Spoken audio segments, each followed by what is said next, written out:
chiedervi perdono per gli scandali che in questi ultimi tempi sono caduti sia a Roma che in Vaticano. Vi chiedo perdono.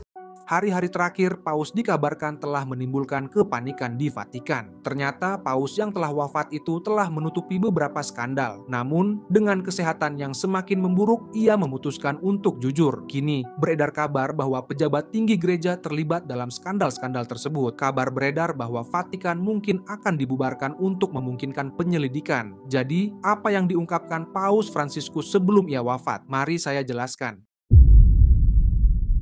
Hari-hari terakhir Paus dalam beberapa minggu menjelang kematiannya. Paus Fransiskus dalam kondisi kesehatan yang buruk, pulih dari rawat inap selama 38 hari akibat pneumonia bilateral di awal tahun 2025. Masalah kesehatannya bukanlah hal baru. Itu merupakan bagian dari riwayat medis yang panjang sejak masa mudanya. Di tahun 1957, saat berusia 21 tahun, Bergoglio menderita pneumonia parah yang memerlukan operasi untuk mengangkat sebagian paru-paru kanannya. Masalah kesehatan ini berdampak besar pada hidup dan karirnya. Meskipun memiliki keterbatasan fisik, ia tetap mengejar panggilannya, bergabung dengan Ordo Jesuit tahun 1958 dan akhirnya naik pangkat dalam hierarki gereja. Ketika ia menjadi paus di tahun 2013, setelah pengunduran diri yang mengejutkan Paus Benediktus ke-16, Fransiskus sudah berusia 76 tahun dan mengidap beberapa penyakit kronis. Namun, energi dan komitmennya terhadap reformasi mengesankan banyak pengamat, baik di dalam maupun di luar gereja Katolik. Babak terakhir dalam kehidupan Paus Fransiskus mencakup pertemuan terakhir yang menjadi subjek spekulasi intens. Tanggal 20 April 2025, di hari Paskah, sehari sebelum kematiannya, Paus Fransiskus bertemu sebentar dengan Wakil Presiden Amerika Serikat J.D. Vance di Casa Santa Marta di kota Vatikan. Sekarang, mari kita jelaskan dengan tegas apa yang kita ketahui tentang pertemuan ini. Menurut pernyataan resmi Vatikan dan laporan berita yang kredibel, pertemuan tersebut hanya berlangsung beberapa menit dan digambarkan sebagai saling mengucapkan selamat Paskah secara formal. Pertemuan tersebut berlangsung sekitar pukul 11.30 pagi selama perayaan Paskah, sebuah waktu yang memiliki makna mendalam dalam kalender Katolik. Meskipun ada ketidaksepakatan publik antara Paus Fransiskus dan pemerintahan Trump, terutama terkait kebijakan imigrasi, pertemuan tersebut digambarkan sebagai pertemuan yang ramah, tanpa laporan tentang adanya tanda-tanda ketegangan. Vance, yang memeluk Katolik di tahun 2019,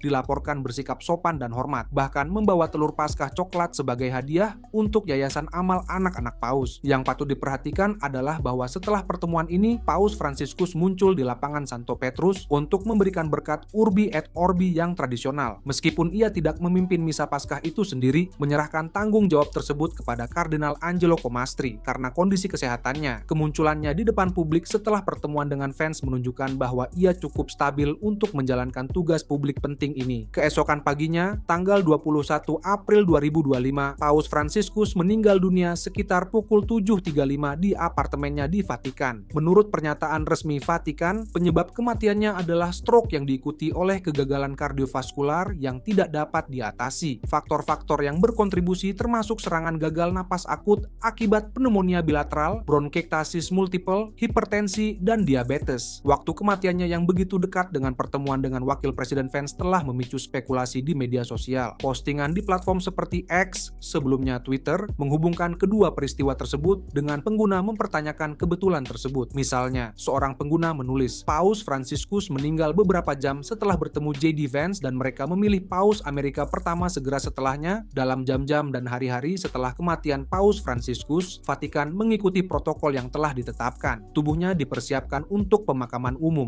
memungkinkan umat beriman untuk mengucapkan selamat tinggal. Rencana pemakaman diumumkan dan persiapan dimulai untuk konklav yang akan memilih penggantinya. Namun, di tengah prosesi tradisional ini, sesuatu yang lain sedang terjadi. Kebangkitan kembali nubuat berabad-abad yang diyakini oleh beberapa orang sebagai ramalan bahwa Paus Fransiskus akan menjadi paus terakhir sebelum akhir dunia. Nubuat ini, yang dikenal sebagai nubuat para paus, memiliki sejarah yang menarik dan layak untuk diperhatikan. Berasal dari sekitar 900 tahun yang lalu dan dikaitkan dengan Saint Malaki, seorang uskup agung Irlandia Nubuat ini terdiri dari 112 frasa Latin yang misterius, yang konon meramalkan suksesi para paus dari tahun 1143 hingga akhir zaman. Entry terakhir dalam ramalan ini menggambarkan seorang paus bernama Peter the Roman yang akan berkuasa di masa penderitaan besar sebelum kehancuran Roma dan hari penghakiman akhir. Beberapa tafsiran mengaitkan Paus Fransiskus dengan paus terakhir ini menyarankan bahwa setelahnya tidak akan ada lagi paus efektifnya, akhir dari Vatikan seperti yang kita kenal. Namun, bagaimana hubungan ini muncul? Beberapa pendukung nubuat ini menunjuk pada pilihan nama Paus Fransiskus yang menghormati Santo Fransiskus dari Assisi, ayahanda Santo Fransiskus bernama Pietro, Peter. Lainnya mencatat warisan Italia Paus Fransiskus karena orang tuanya adalah imigran Italia ke Argentina. Hubungan yang lemah ini menurut mereka menghubungkannya dengan Peter the Roman. Nubuat ini kembali mendapat perhatian di awal tahun 2025 ketika Paus Fransiskus dirawat di rumah sakit karena pneumonia. Media sosial dan beberapa situs web mulai menyebarkan ide bahwa kepausannya mungkin akan menjadi yang terakhir sesuai dengan teks kuno tersebut. Ketika ia akhirnya wafat pada April, pembicaraan ini semakin intens dengan beberapa orang bahkan memprediksi bahwa hari penghakiman akan terjadi di tahun 2027. Menurut sebagian besar sejarawan dan peneliti, nubuat ini kemungkinan besar merupakan rekayasa abad ke-16, bukan ramalan otentik abad ke-12. Nubuat ini pertama kali diterbitkan tahun 1595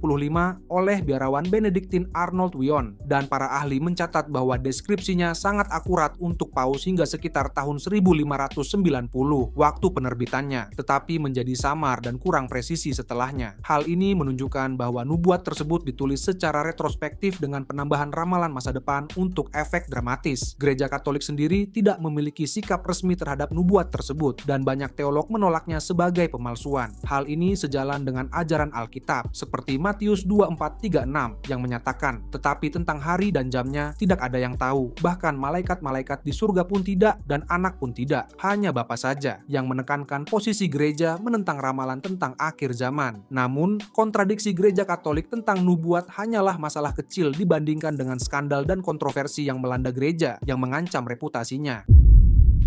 Nubuatan, skandal, dan kontroversi. Selama masa kepausannya, Paus Fransiskus menghadapi berbagai tantangan saat berusaha mereformasi gereja dan menangani masalah-masalah yang telah lama ada. 3 kategori utama kontroversi menonjol: skandal pelecehan seksual, pengelolaan keuangan yang buruk, dan kontroversi doktrinal atau sosial. Mari kita mulai dengan krisis yang mungkin paling merusak, penanganan gereja terhadap kasus-kasus pelecehan seksual. Ketika Paus Fransiskus menjabat di tahun 2013, ia mewarisi gereja yang sudah terjerat dalam krisis pelecehan global, dengan korban dan kelompok advokasi mengkritik respons institusi tersebut. Kedalaman dan luasnya skandal-skandal ini tidak dapat dilebih-lebihkan. Laporan dari seluruh dunia mengungkap statistik yang mengerikan. Di Portugal saja, sebuah komisi independen menemukan bukti lebih dari 4.800 anak yang disalahgunakan di dalam gereja selama 7 dekade. Sebuah studi Swiss tahun 2023 mengidentifikasi lebih dari 1.000 kasus yang para peneliti gambarkan sebagai hanya awal dari segala apa yang terjadi. Salah satu kasus yang menjadi simbol kesalahan awal, Francis melibatkan Uskup Juan Barros di Chile. Barros ditunjuk tahun 2015 meskipun ada protes karena dia dituduh menutupi kasus pelecehan oleh Pastor Fernando Karadima. Awalnya, Francis membela Barros, menyatakan bulan Januari 2018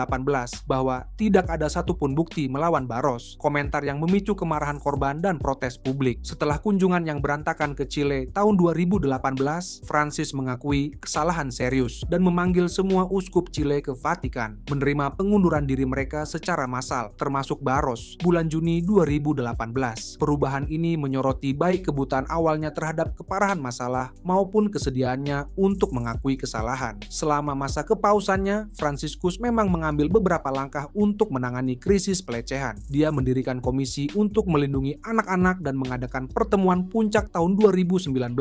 Dia juga menghapus rahasia kepausan dalam kasus pelecehan, memungkinkan transparansi dan kerjasama yang lebih besar dengan otoritas sipil. Namun, banyak korban dan aktivis merasa reformasi ini tidak memadai dan terlambat. Setelah kematiannya, beberapa orang menggambarkan kepausannya sebagai tragedi karena gagal mengubah secara fundamental budaya ketaatan yang memungkinkan pelaku pelecehan berkembang. Sifat reformasi yang tidak tuntas di bidang ini tentu dapat memicu spekulasi tentang pengungkapan mengejutkan yang mungkin mungkin ia lakukan tentang kegagalan institusional. Kategori kontroversi utama kedua selama kepausan Francis melibatkan skandal keuangan dan korupsi di Vatikan. Seperti krisis pelecehan, masalah-masalah ini sudah ada sebelum masa jabatannya, tetapi membutuhkan perhatian dan tindakan darinya. Paus Fransiskus mewarisi masalah keuangan yang signifikan dari pendahulunya, Paus Benediktus ke-16, kepausan yang ternoda oleh skandal Vatileaks yang mengungkap korupsi dan pengelolaan keuangan yang buruk. Dalam autobiografinya tahun 2025 berjudul Hope, Fransiskus mengungkapkan bahwa Benediktus telah menyerahkan kepadanya sebuah kotak putih besar berisi dokumen-dokumen terkait masalah-masalah tersebut. Salah satu skandal keuangan paling signifikan selama kepausan Fransiskus melibatkan Kardinal Angelo Becciu. Bulan Desember tahun 2023, Becciu divonis bersalah atas penipuan dan dijatuhi hukuman 5,5 tahun penjara, menandai kali pertama seorang kardinal diadili atas kejahatan keuangan di pengadilan Vatikan. Skandal ini berpusat pada investasi 200 juta euro di properti di 60 Sloane Avenue, Chelsea, London yang direncanakan untuk apartemen mewah. Dengan tambahan 150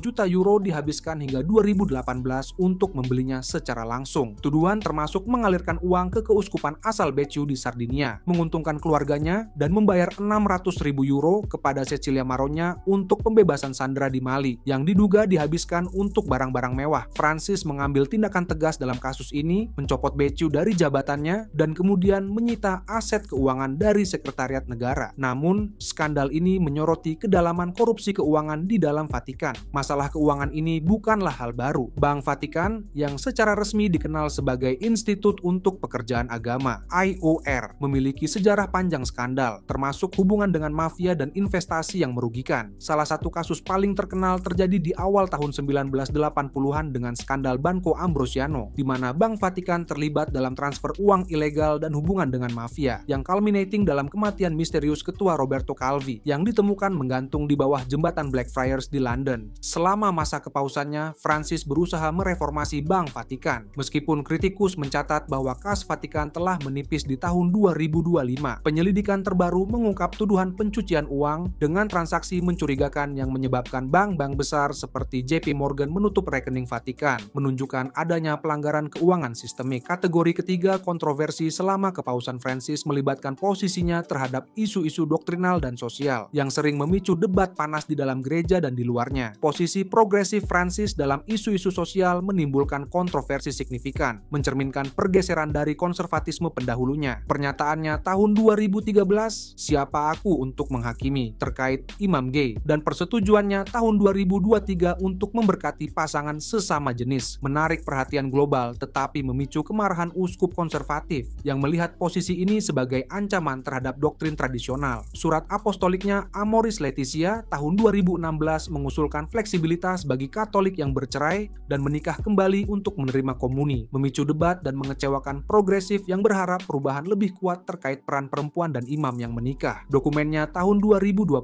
Querida Amazonia, tidak mendukung imam yang menikah atau diakon perempuan, semakin mengecewakan reformis. Secara politik, advokasi Francis untuk migran, kritik terhadap kapitalisme, dan keterlibatannya dalam debat seperti perubahan iklim menarik pujian dan kritik. Sebuah artikel Crux Now tahun 2025 mencantumkan keterlibatannya dalam politik sebagai sumber kontroversi, mencerminkan perang budaya yang lebih luas di dalam gereja. Di bulan-bulan terakhirnya, Francis mengambil langkah signifikan terakhir untuk menangani penyalahgunaan di dalam gereja dengan membubarkan Sodalitium Christianae Vitae bulan Januari 2025. Kelompok Katolik Amerika Selatan ini diselidiki atas kasus penyalahgunaan oleh pendirinya, Luis Fernando Figari, yang dipecat tahun 2024. Sebuah laporan tahun 2017 yang dipesan oleh kelompok tersebut menemukan setidaknya 19 anak di bawah umur dan 10 orang dewasa menjadi korban penyalahgunaan. Menyoroti luasnya masalah ini, berbagai skandal dan kontroversi, penyalahgunaan seksual, korupsi keuangan, dan perselisihan doktrinal menciptakan latar belakang yang bergejolak bagi kepausan Francis. Kontroversi seputar Vatikan melampaui masa kepausan Paus Fransiskus. Sepanjang sejarahnya, takhta suci telah menghadapi kritik dan skandal. Selama Perang Dunia II, misalnya, tindakan tindakan Vatikan, terutama di bawah Paus Pius ke-12, telah menjadi bahan perdebatan. Kritikus berargumen bahwa keheningannya terhadap Holocaust merupakan kegagalan moral, sementara pendukungnya mengklaim dia bekerja di belakang layar untuk membantu orang Yahudi. Arsip yang baru dibuka telah memberikan cahaya baru tentang keputusan Pius ke-12 dengan bukti yang menunjukkan bahwa ia mengabaikan laporan tentang Holocaust. Beberapa dokumen bahkan mengungkapkan saluran rahasia antara Pius ke-12 dan Hitler yang semakin memperumit pemahaman kita tentang periode kontroversial ini. Secara historis, beberapa paus telah terlibat dalam skandal yang mencerminkan kegagalan moral dan etika. Paus Alexander ke-6 antara tahun 1492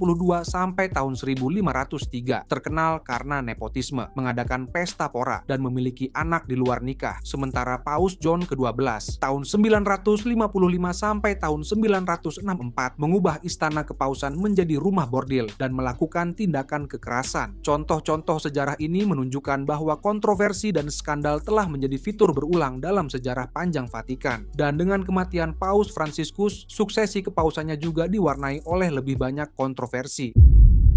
Kebenaran tentang Vatikan hari ini. Setelah wafatnya Paus Fransiskus tanggal 21 April 2025, Vatikan memulai proses tradisional untuk memilih paus baru yang dikenal sebagai konklav. Proses ini yang syarat dengan tradisi berabad-abad dimulai dengan pengumuman persiapan tanggal 24 April 2025 untuk upacara pemakaman dan konklav yang akan mengikuti. Langkah pertama dalam proses ini melibatkan pemakaman jenazah Paus Fransiskus secara terbuka, memungkinkan umat beriman untuk mengucapkan selamat tinggal. Ribuan pelayat berbaris di depan jenazahnya di Basilika Santo Petrus, sebuah tradisi suci yang telah menandai transisi kepausan selama berabad-abad. Saat ritual-ritual ini berlangsung, perhatian dunia tertuju pada konklav yang akan datang. Kardinal-kardinal dari seluruh dunia mulai berdatangan ke kota Vatikan untuk berpartisipasi dalam pemilihan paus baru. Para pangeran gereja ini, yang berjumlah lebih dari 100 orang, akan segera dikarantina di Kapel Sistina, terputus dari komunikasi luar hingga mereka mencapai kesepakatan tentang siapa yang akan memimpin gereja Katolik ke babak berikutnya. Konklave secara resmi dimulai tanggal 7 Mei 2005. Kardinal-kardinal memasuki Kapel Sistina, pintu ditutup, dan proklamasi tradisional extra omnes semua keluar, menandai dimulainya pembahasan rahasia. Proses pemungutan suara mengikuti protokol ketat yang telah ditetapkan selama berabad-abad. Kardinal-kardinal mencoblos kertas suara kecil yang kemudian dihitung. Jika tidak ada calon yang mendapatkan mayoritas 2/3, kertas suara dibakar dengan bahan kimia yang menghasilkan asap hitam, terlihat oleh kerumunan yang berkumpul di lapangan Santo Petrus. Ketika seorang paus terpilih, asap putih menandakan keputusan tersebut kepada dunia. Setelah putaran pertama pemungutan suara tanggal 7 Mei, asap hitam membubung dari cerobong Kapel Sistina, menandakan bahwa tidak ada calon yang memperoleh suara yang diperlukan. Dunia menanti sementara para kardinal melanjutkan pembahasan mereka. Kemudian, tanggal 8 Mei 2025, asap putih muncul di atas Vatikan, menandakan bahwa seorang paus baru telah terpilih. Lonceng Basilika Santo Petrus berbunyi, dan kerumunan di lapangan meledak dalam sorak-sorai. Dunia menahan napas menunggu untuk mengetahui siapa yang akan menggantikan Paus Fransiskus. Tak lama setelah itu, Kardinal Deacon Senior muncul di balkon tengah Basilika Santo Petrus dan mengumumkan secara tradisional, "Habemus Papam, kita memiliki paus." Ia kemudian mengungkapkan identitas paus baru, Kardinal Robert Francis Prevost, yang memilih nama Paus Leo ke-14. Pengumuman ini memiliki makna penting untuk beberapa alasan. Prevost, seorang Amerika berusia 69 tahun, menjadi paus pertama yang lahir di Amerika Serikat dalam sejarah Gereja Katolik. Pemilihannya menandai pergeseran historis dalam kepemimpinan Gereja Katolik yang sebelumnya belum pernah dipimpin oleh seseorang dari Amerika Serikat. Mari kita hentikan sejenak untuk mempertimbangkan dampak pemilihan Paus Leo ke-14. Jika Vatikan benar-benar dibubarkan setelah pengungkapan mengejutkan oleh Paus Fransiskus, tidak akan ada konklav,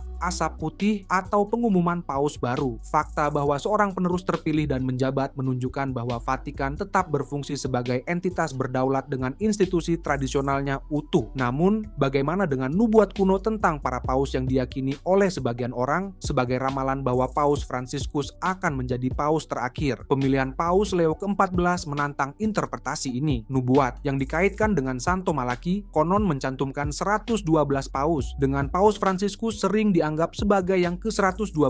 dengan pemilihan Paus Leo ke-14 sebagai Paus ke-267 dalam sejarah gereja. Menurut hitungan resmi Vatikan, kesesuaian nubuat dengan peristiwa saat ini tampak sangat rapuh. Beberapa pengikut ramalan tersebut mencoba menyesuaikan ketidaksesuaian ini dengan mengusulkan bahwa Peter the Roman dapat menjadi penerus Paus Fransiskus. Namun, nama Paus Leo ke-14, Robert Francis Prevost, dan latar belakangnya Amerika bukan Romawi, tidak memiliki hubungan langsung dengan Petrus atau Roma, sehingga hubungan tersebut bersifat spekulatif dan lemah. Pemilihan Paus Leo ke-14 melalui proses konklav tradisional memberikan bukti kuat bahwa Vatikan tidak dibubarkan. Namun, untuk lebih teliti, mari kita tinjau aspek lain dari kelangsungan fungsi Vatikan dalam beberapa minggu setelah kematian Paus Fransiskus.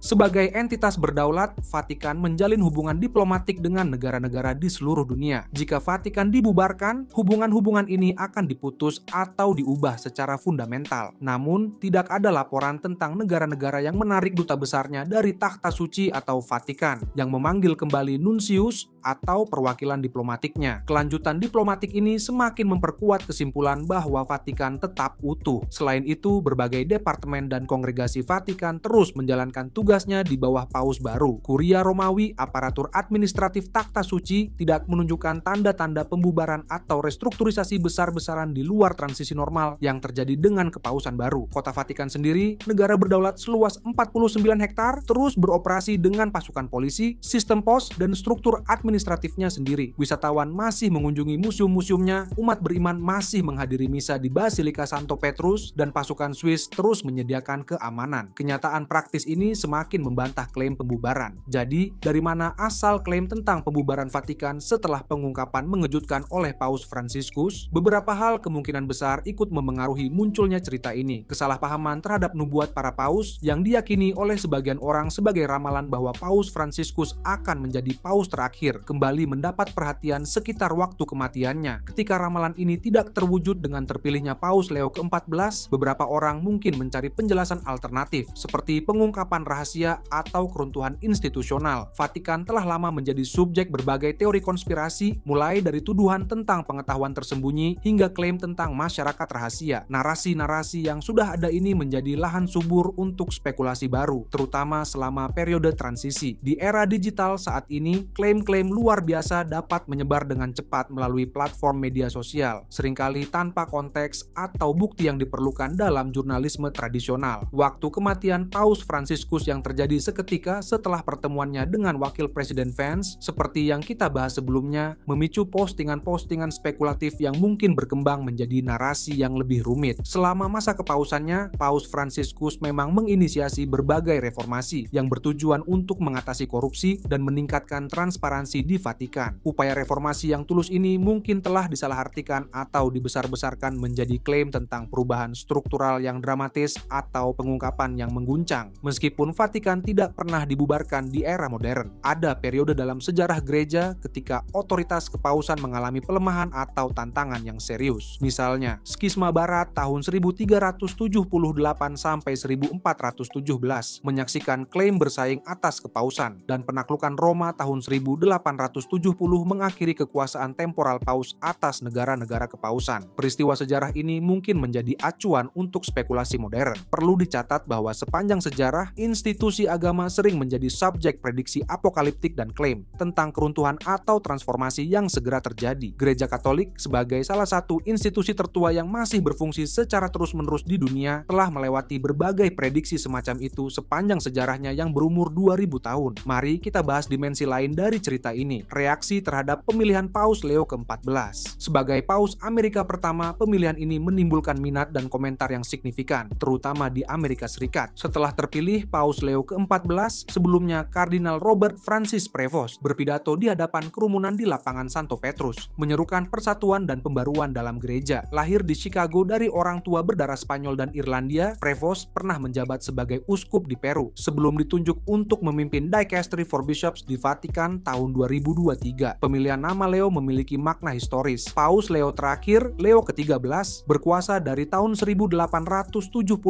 hingga 1903 ketiga dan dikenal karena ajaran sosialnya, terutama ensiklik Rerum Novarum yang membahas kondisi kelas pekerja. Dengan memilih nama ini, Paus baru mungkin menandakan niatnya untuk terus terlibat dalam isu-isu sosial sambil mengacu pada ajaran tradisional gereja. Pemilihan seorang Paus Amerika Serikat menandai pergeseran signifikan dalam kepemimpinan gereja Katolik yang secara historis didominasi oleh orang Eropa, terutama Italia. Perubahan ini mencerminkan sifat global Katolik di abad ke-21 dengan pusat pertumbuhan di wilayah seperti Afrika dan Amerika Latin.